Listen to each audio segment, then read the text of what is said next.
درود بینندگان عزیز، ما حالا در باغ حیوانات قرار داریم که در مرکز شهر واقع بوده. در یک روز هزارها نفر اینجا وارد می شوند.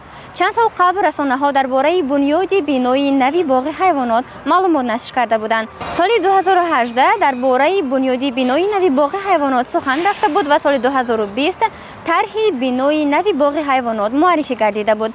ولی امروز بعد چندین سال در این باره خبری نیست. بیایید ببینیم باغ حیوانات در کدام وضعیت امروز قرار دارد. هنگام ورود شوی به باغ نخست با مغازه‌های فروش انواع خوراک روبرو می‌شویم که به مکان جایگیر شوی حیوانات خیلی نزدیکند. پایانتر اتراکسیون‌های گوناگون جایگیر شده‌اند که اکثرشان دورتر از مکان حیوانات واقع‌اند. بیشتری دکاندارها برای درآمد بیشتر گرفتن در مکان مساعد فعالیت می‌برند تا هرچه زیادتر مشتری به دست آورند. رهبریت باغ میگویند که اینها در اینجا به طور شرطنامه‌ای فعالیت میکنند. پس از بنیاد باغ نوی کل جوانان بعضی اتراکسیون ها و مکان های خوراکخوری و تست تیار به آنجا کوچیدند، اما بعضی دیگر در داخل باغ حیوانات باقی ماندند.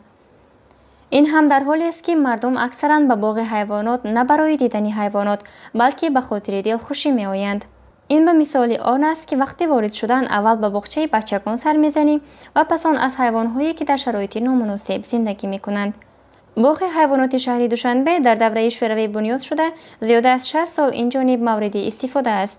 حیوانات در اینجا در خانه‌چه‌های نسبتاً خرد زندگی می‌کنند و میدانشان آنقدر گشاد نبوده اطراف را بوی بد فرا می‌گیرد.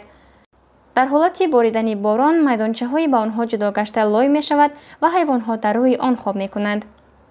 ساختمان بینای نوی باغ حیوانات کنار شمالی دوشنبه، برش خیابان‌های رودکی و حافظ شیرازی ناحیه اسماعیل سامانی در نزد ساحل دریای ورزاب که عین حال دو کل موجود است، معین گردیده است.